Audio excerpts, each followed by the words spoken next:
The ocean stretched endlessly beyond the railing, the night sky blending into the waves so perfectly that it was impossible to tell where one ended and the other began.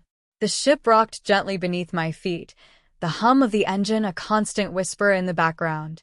I never liked the sea, never trusted it. But Johnny, he loved it. He said the waves reminded him of freedom.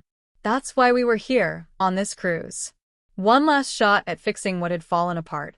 Lily had been so excited when we first boarded, her tiny hand gripping mine as we walked through the grand hallways, her eyes wide at the chandeliers, the endless buffet tables, the pool that stretched like a small ocean in the center of the deck. She had begged Johnny to take her swimming, and for the first time in a long time, I saw him smile, a real smile, not the careful, practiced one he used in front of cameras. But that was 3 nights ago. Now, something felt different. The night air was cool, carrying the scent of salt and something else, something metallic, almost like blood. I shivered as I stepped back inside, the soft carpet swallowing the sound of my footsteps. Johnny had been quiet all day, distracted, distant. At dinner, he barely touched his food, his fingers tapping the table in a restless rhythm. "What's wrong?" I had asked. "Nothing," he had said too quickly. Then he looked at Lily, his face softening. "Go ahead and order dessert, sweetheart." She beamed, but I caught the way his jaw tensed, the way his fingers tightened around the napkin in his lap.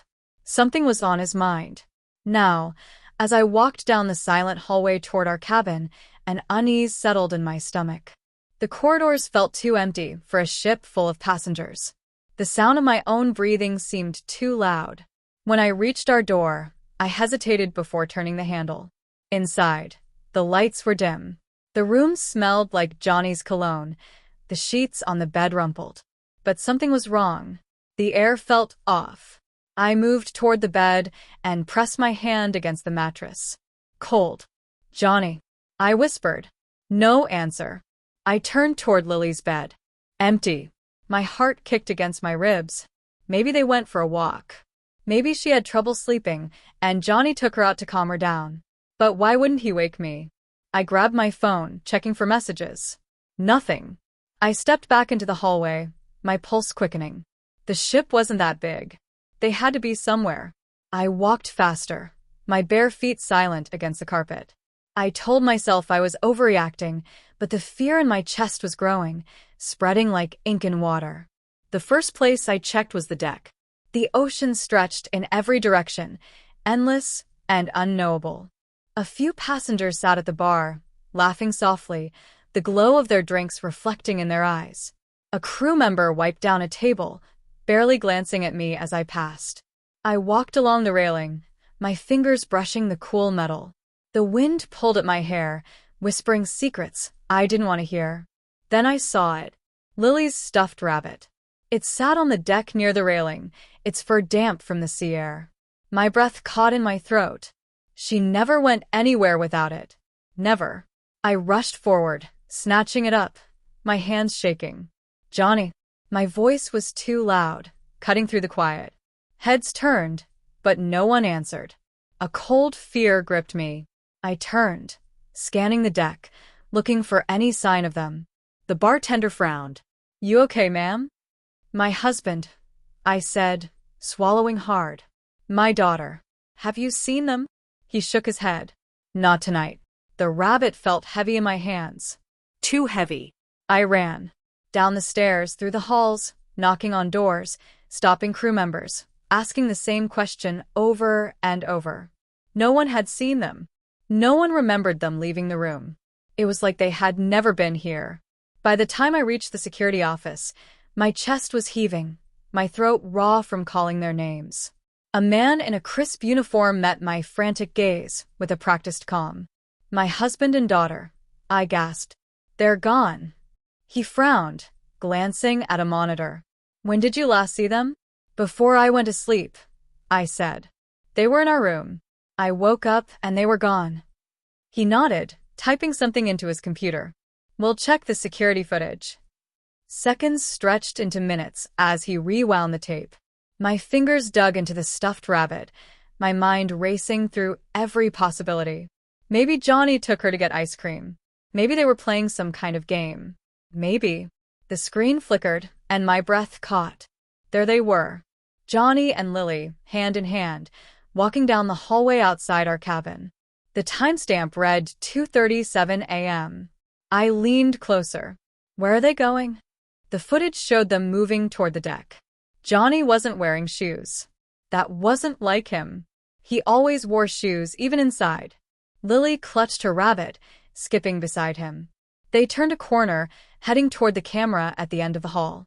And then, the screen went black. I stared. What happened? The security officer frowned. Looks like a glitch. I shook my head. No. No, rewind it. Check the next camera. He did. The next camera showed nothing. Just an empty hallway.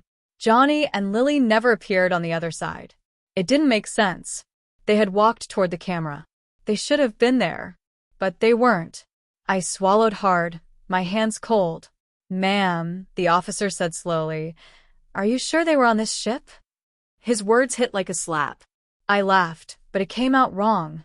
Too sharp, too desperate. What? Of course, I'm sure. We boarded together. We have a room.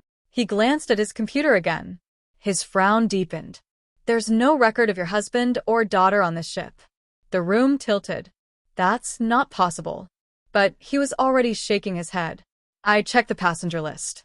It's just you. I opened my mouth, but nothing came out. The screen flickered again, replaying the footage. Johnny and Lily walking, holding hands, heading toward the deck. And then, gone. I gripped the edge of the desk, my knuckles white. Play it again, I whispered. The officer hesitated. Ma'am. Play it again. He did. I watched. I counted Johnny's steps. I watched the way Lily's curls bounced. I waited. And just like before, they vanished. I don't remember the flight home.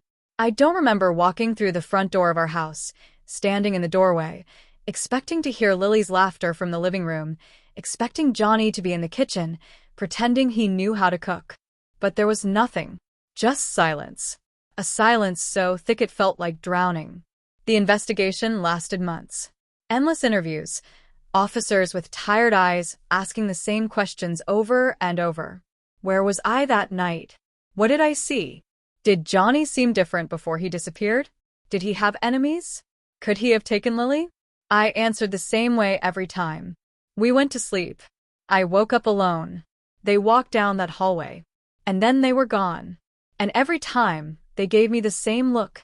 The look people give when they don't believe you, but don't want to say it out loud. They searched the entire ship, reviewed the footage 100 times. No clues. No explanations. No bodies. Eventually, they called it a probable accident. A tragic case of a father and daughter lost at sea. But I knew Johnny. I knew Lily. He would never let go of her hand, not even in death. And yet, the world moved on. The headlines faded. The messages slowed. People stopped asking if I was okay. And after a while, I stopped answering. The house became a tomb. Lily's room stayed exactly the same, her stuffed animals lined up against the pillows, her drawings taped to the wall. I couldn't touch anything. I couldn't move forward because moving forward meant accepting they were gone. But I never did. For 7 years, I searched. Every news article about missing people, every report of a body found at sea, I read them all. I memorized every detail. A girl found in a small coastal town in Spain. Not Lily. A man seen wandering the beaches of Italy, confused and speaking in riddles. Not Johnny. I chased ghosts. And then, just as I started to wonder if maybe, just maybe, I really was losing my mind, I saw him. It was late. I had been out longer than usual, walking without a destination, trying to escape the house that didn't feel like home anymore. My coat was pulled tight around me, the streetlights casting long shadows against the pavement. The city felt different at night, quieter, like it was holding its breath. I turned down an alley, not thinking, just moving. That's when I saw him. A man leaning against the wall, cigarette between his fingers, the glow of it lighting his face for half a second. My feet stopped moving. My breath caught in my throat. I knew that face. Johnny. His hair was longer, streaked with gray. His face was thinner, sharper. But it was him. I opened my mouth, but no sound came out. And then he turned his head just slightly, and our eyes met. He saw me. He saw me. And he didn't look surprised. He didn't look shocked or confused or relieved. He just looked tired, like he had been waiting for this moment. I took a step forward, my heartbeat so loud I could hear it in my ears. "Johnny." My voice cracked. He didn't move. He didn't speak. But then, from behind him, from the shadows of the alley, a whisper. A voice so soft I almost didn't hear it. "Mom." I stopped breathing. Because I knew that voice. I had dreamed of that voice. I had spent 7 years praying to hear that voice again. I turned my head, and there she was. Lily. Exactly the same. Not older. Not changed. 7 years had passed, but she still looked like my little girl. Still the same curls. Still the same baby cheeks. Like no time had passed at all. I reached for her, and Johnny grabbed her hand and pulled her back. Like he was afraid of me. Like I was the one who had disappeared. I felt the air leave my lungs. And then Johnny shook his head. "You shouldn't be here." His voice was low. Cold. Not the voice I remembered. And then he turned, pulling Lily with him, disappearing into the darkness. I ran after them. But when I reached the end of the alley, they were gone. I stood frozen at the mouth of the alley, my breath coming in short, uneven gasps. My mind screamed for me to move, to chase after them, but my body refused. My legs felt like they weren't my own, like the ground beneath me had disappeared. Johnny. Lily. Here. Alive. No. That wasn't possible. I turned, scanning the empty streets, looking for any sign of them. The alley stretched out behind me, a dead end with nothing but brick walls and a few dumpsters.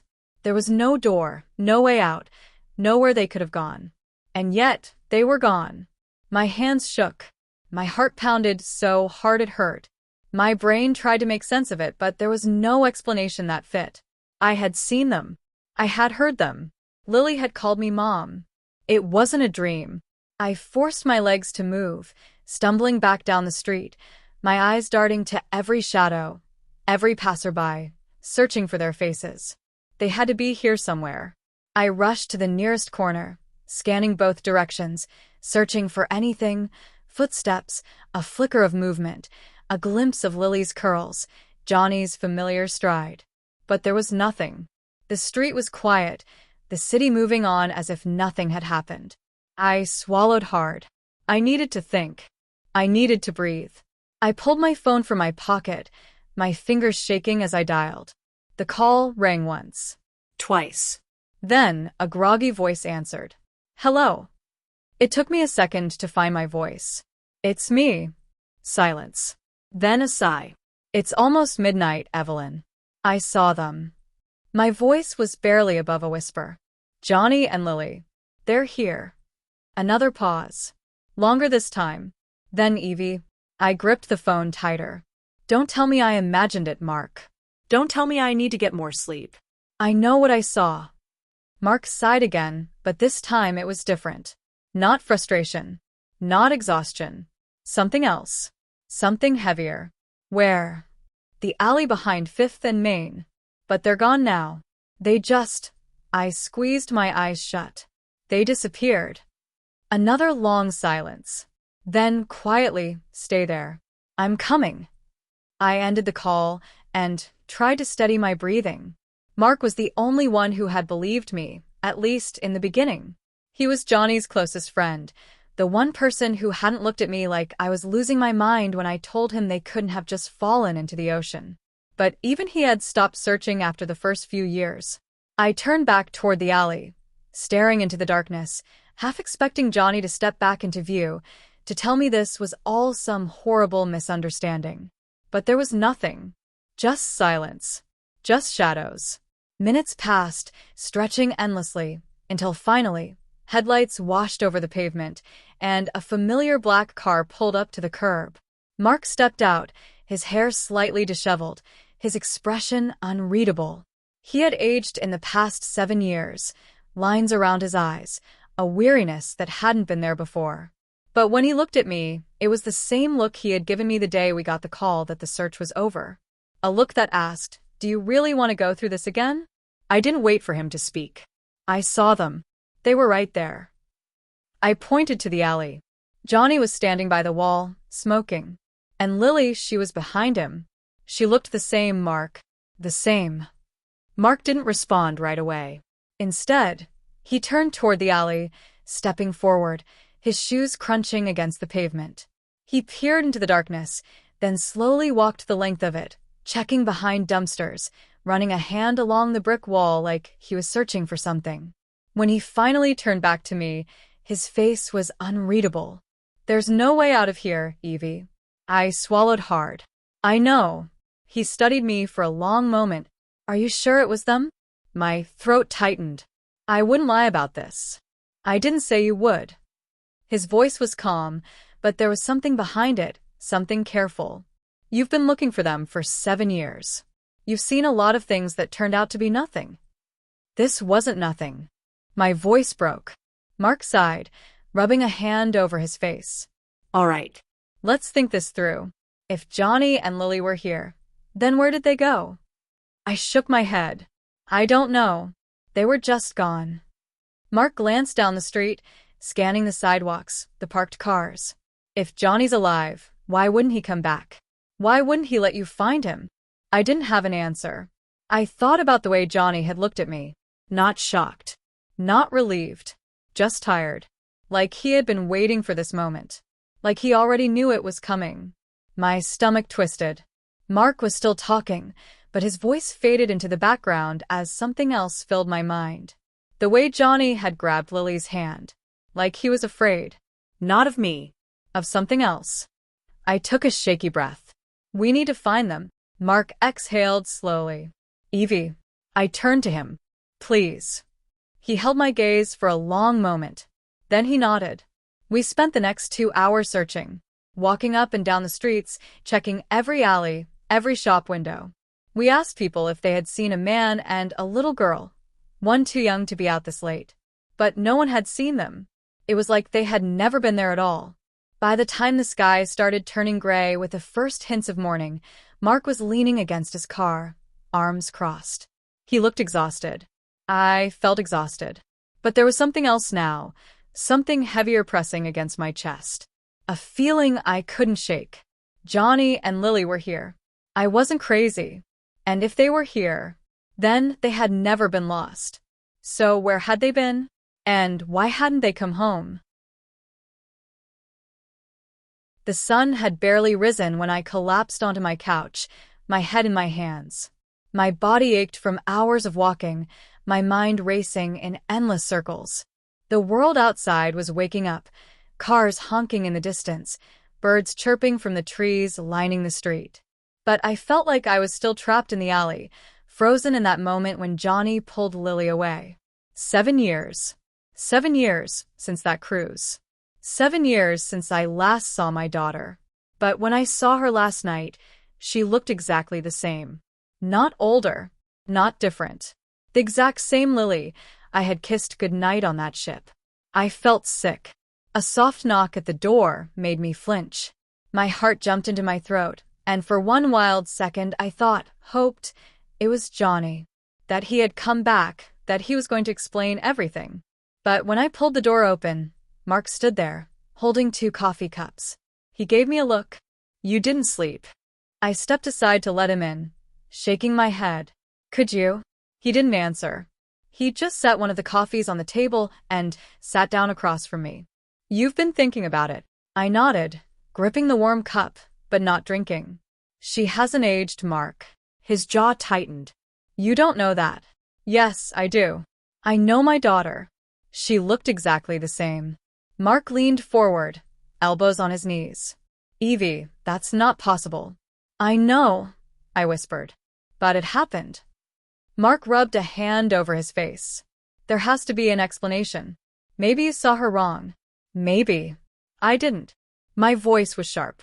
"And Johnny looked different. Older. But she didn't." Mark exhaled, sitting back. All right, he said finally. Then let's figure it out. I blinked at him. You believe me? He sighed. I believe that you believe it. And if there's even a chance that Lily is out there, we're not stopping. Something in my chest loosened just a little. Thank you. Mark nodded, then pulled out his phone. Let's start with the basics. If Johnny's been alive all these years, someone must have seen him. He's not exactly the kind of guy who blends in. I watched as he started typing. I had done this before so many times I lost count. Searching online, checking missing persons reports, looking at grainy security footage from people who claimed to have spotted Johnny. It had always led to nothing. But this time, something was different. This time, I had seen him with my own eyes. Mark frowned at his phone. I'll start with surveillance footage from last night. See if we can find them after they left the alley. He tapped the screen. And I'll check missing persons databases again. If Lily never aged, then maybe she's been seen somewhere before. The words sent a shiver through me. If Lily never aged. That wasn't normal. That wasn't possible. And yet I had seen it. I stood up suddenly, pacing across the room. What if they weren't just hiding Mark? What if they were trapped? Mark looked up. Trapped how? I shook my head. I don't know. But Johnny didn't look surprised to see me. He didn't even try to explain. He just took Lily and ran. Mark's face darkened. Maybe he's the reason she never aged. I swallowed hard. You think he did something to her? I don't know. Mark hesitated. But I know he didn't want you to get close. The thought made my stomach twist. Johnny had always been a good father. He adored Lily. He would never hurt her. But then why did he run? Mark's phone buzzed, and he glanced at the screen.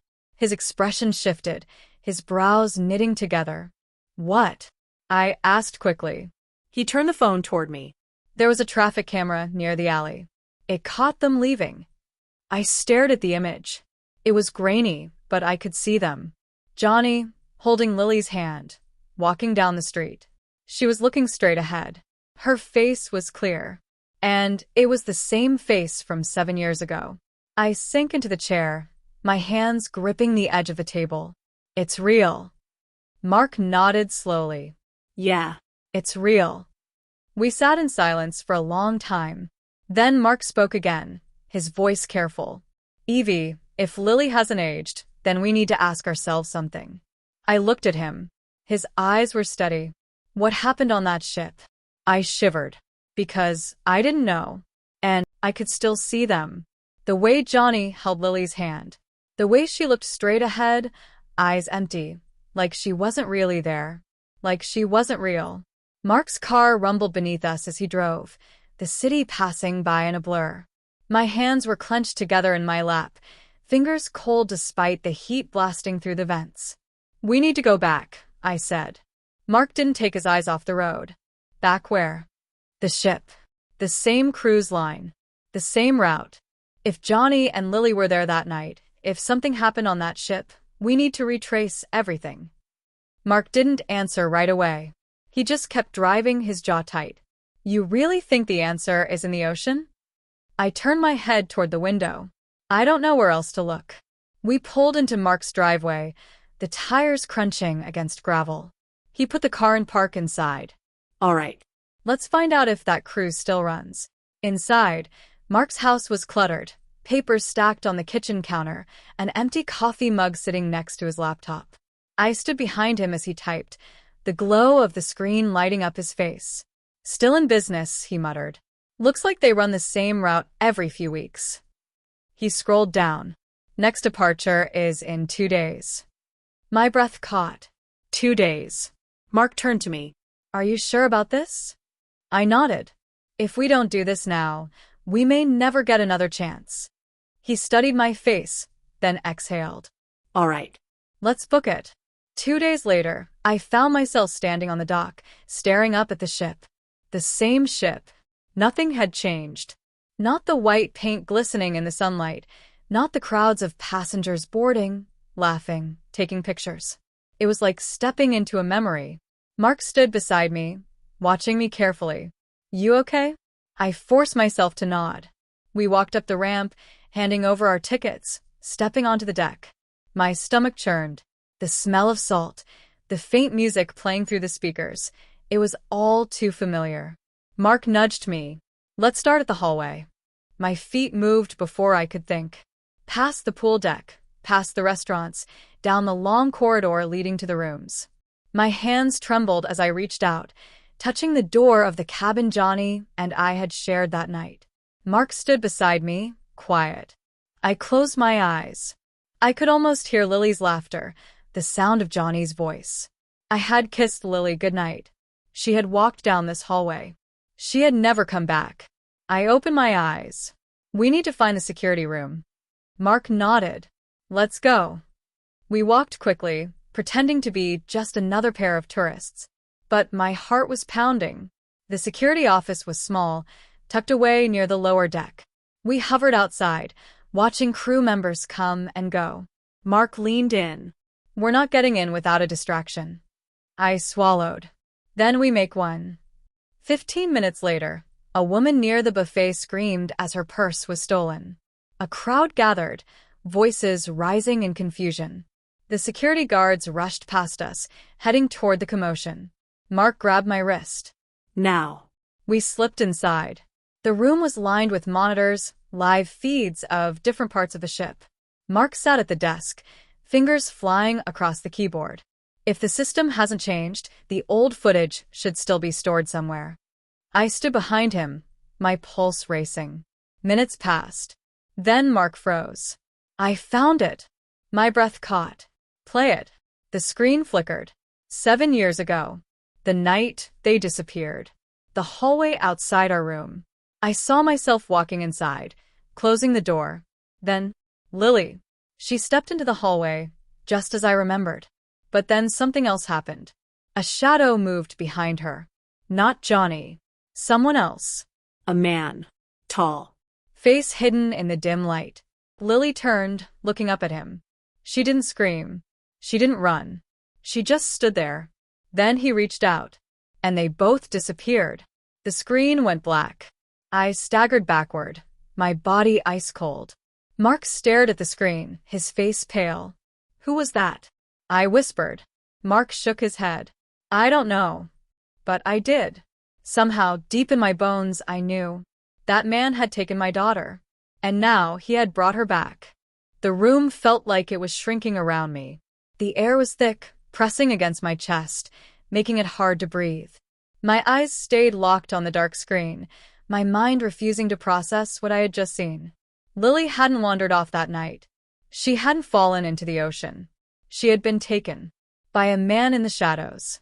Mark's voice cut through the ringing in my ears. We need to find out who he is. I turned to him, my throat dry. He didn't even hesitate, Mark. He knew exactly what he was doing. Mark's fingers moved over the keyboard, pulling up the footage again. He slowed it down frame by frame. The man's movements were smooth, deliberate. The way he approached Lily, it wasn't random. It wasn't a mistake. I felt sick. Mark leaned in, studying the screen. His face is turned away, but look at his clothes. I swallowed hard. The man was wearing a black suit. Neat. Pressed. Like he belonged on the ship. Like he was part of the crew. Mark sat back. We need the employee records from 7 years ago. My stomach twisted. You think he still works here? Mark met my gaze. People like this don't just stop. I exhaled sharply, trying to steady my thoughts. Then we find him.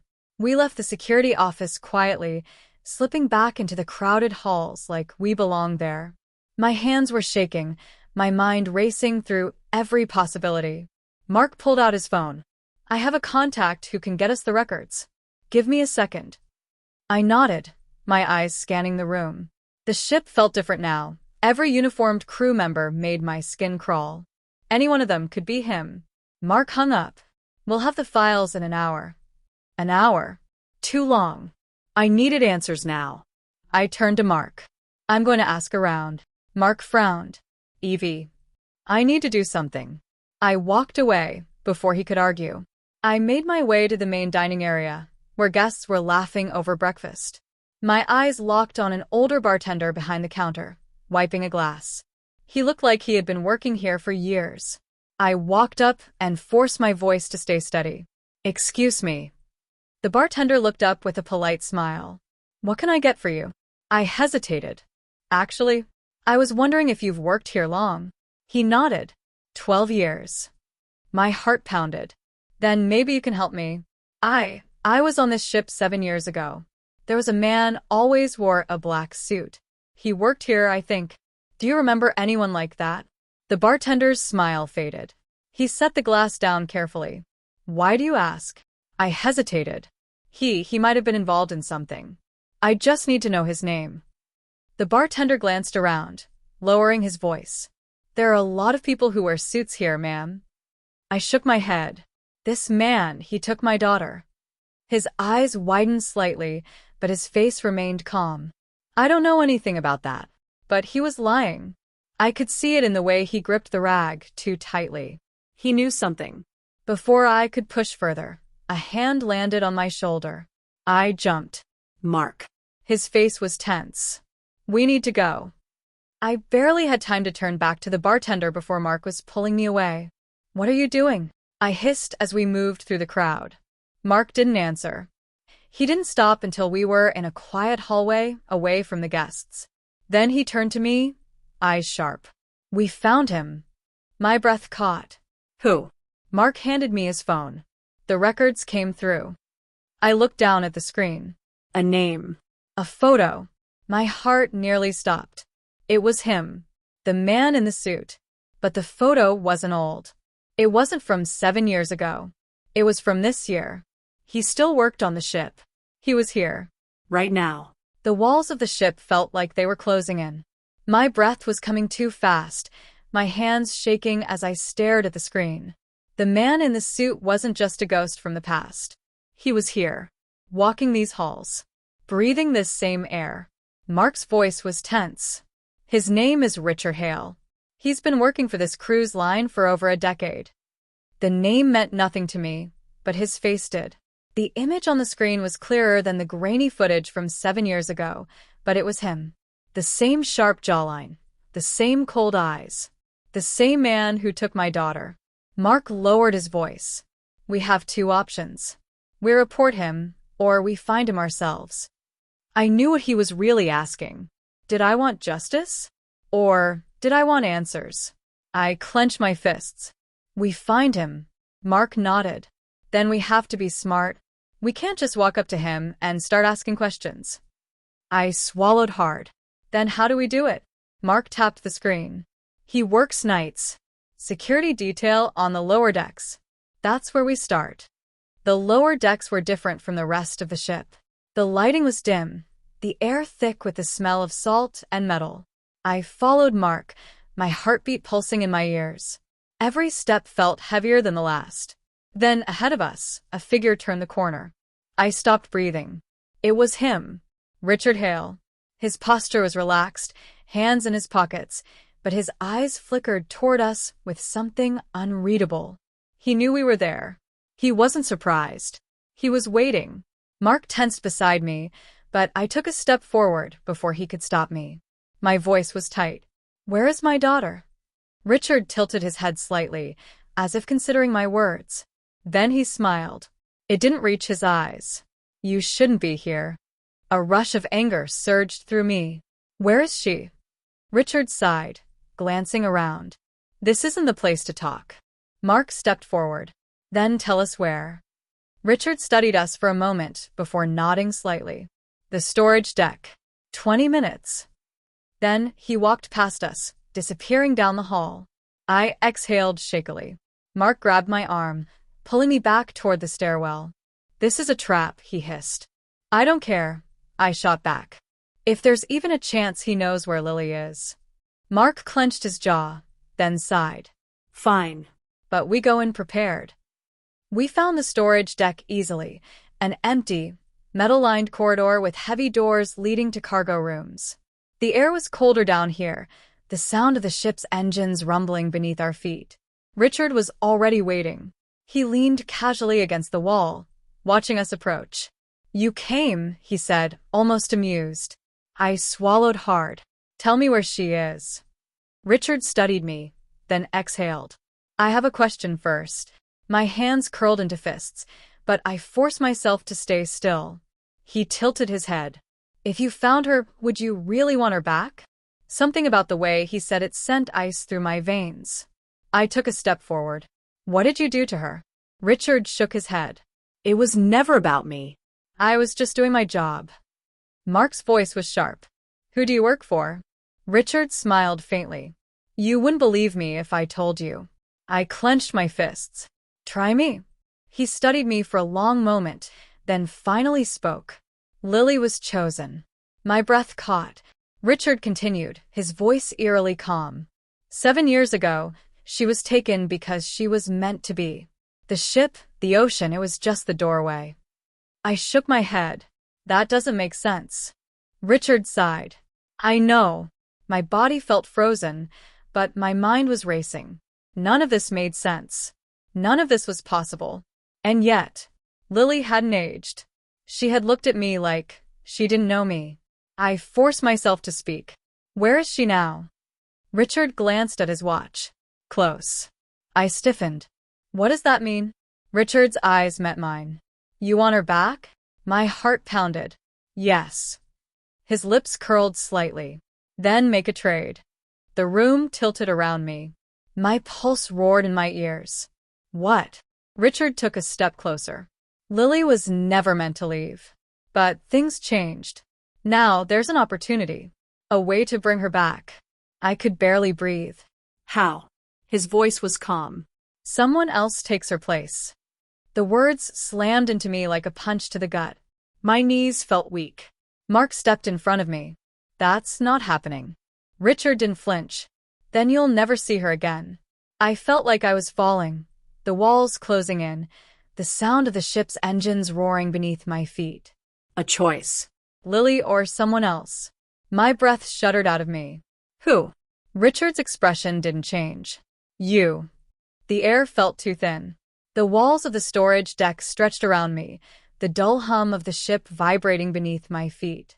I could still hear Richard's voice echoing in my head, the weight of his words pressing against my chest. Someone else takes her place. Me.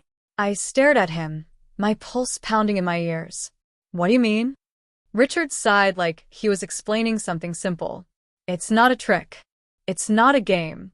This ship, the ocean, the place she was taken to, it doesn't let people go easily. But sometimes there's a shift, a mistake. And now there's an opening. My stomach twisted. Where has she been? Richard watched me carefully. Somewhere else. My hands trembled. And if I take her place? His expression didn't change. She goes home. You stay. Mark's voice was tight with rage. This is insane. Richard didn't even look at him. His eyes stayed on me. I swallowed hard. If I do this, will she remember me? Richard hesitated. She'll remember pieces. But it will feel like a dream. A dream. 7 years of memories, gone like mist in the morning. I thought of Lily, the way she had looked at me in the alley. Empty. Lost. She wasn't meant to be here anymore. But I could bring her back. Mark grabbed my arm. Evie. No. I turned to him, my chest aching. What other choice do I have? Mark's jaw tightened. We find another way. Richard's voice was calm. There isn't one. I looked back at him. How do I know you'll keep your word? Richard tilted his head slightly. You don't. The ship groaned around us, the sound of waves slapping against the hull. I could feel it in my bones, in the way the air seemed to hum. Somewhere, out there, Lily was waiting. I exhaled slowly. What do I have to do? Mark's grip tightened on my arm. Evie, don't. I turned to him. She's my daughter. Mark's face was filled with anger, but beneath it, I saw the fear, the helplessness. I gave his hand one last squeeze, then let go. Richard nodded. Follow me. I took a step forward. Mark's voice was hoarse. Evie, please. I didn't turn around. Richard led me down a narrow corridor, deeper into the ship. The air felt heavier with every step, the walls seeming to bend inward. The sound of the ocean grew louder, like a heartbeat thrumming beneath the floor. Finally, we stopped. A door. Richard pulled out a key and unlocked it. Beyond it, there was no storage room. No cargo. Just darkness. A vast, endless blackness, stretching beyond the frame of the door. The hair on my arms rose. This wasn't possible. And yet it was. Richard stepped aside. Go ahead. I swallowed hard, my feet frozen. Then, a sound. Soft. Familiar. A child's voice. Lily. My breath hitched. Lily. Silence. Then, a whisper. Mommy? I staggered forward, my eyes burning. I'm here, baby. The darkness swirled. Then, a hand. Small. Reaching out. I didn't think. I grabbed it. A rush of air, a roar like the ocean crashing into my skull. And then, Light. I gasped, sucking in a breath so sharp it burned my lungs. I was on my knees. Cold metal beneath me. The ship. The real ship. I looked up. Lily stood in front of me. 7 years gone, but she looked the same. Her eyes were wide, confused. She blinked. Mommy? A sob ripped from my throat. Lily. She stumbled forward, and I caught her, wrapping my arms around her, pressing my face into her hair. She was warm, solid, Real. Tears streamed down my face as I rocked her. I'm here. I'm here. Footsteps pounded toward us. Mark. He dropped to his knees, his hands shaking as he touched Lily's shoulder. Oh my God. She turned to him, her face scrunching in confusion. Uncle Mark. His breath hitched. Yeah, kiddo. It's me. She looked around. Where's Daddy? My chest cracked open. I closed my eyes. He's not here, baby. She looked up at me, something flickering in her expression, like a memory just out of reach. She didn't remember everything, but she knew enough. She clung to me, her fingers curling into my shirt. Mark was staring at me. His eyes were wet. How? I swallowed hard. It doesn't matter. Because if I told him, if I said the words out loud, I would have to accept the truth. That I was never supposed to be here. And Richard had let me go anyway. Thank you for listening to another exciting story from VIP Vault. If you have enjoyed listening to this story, check out our videos here.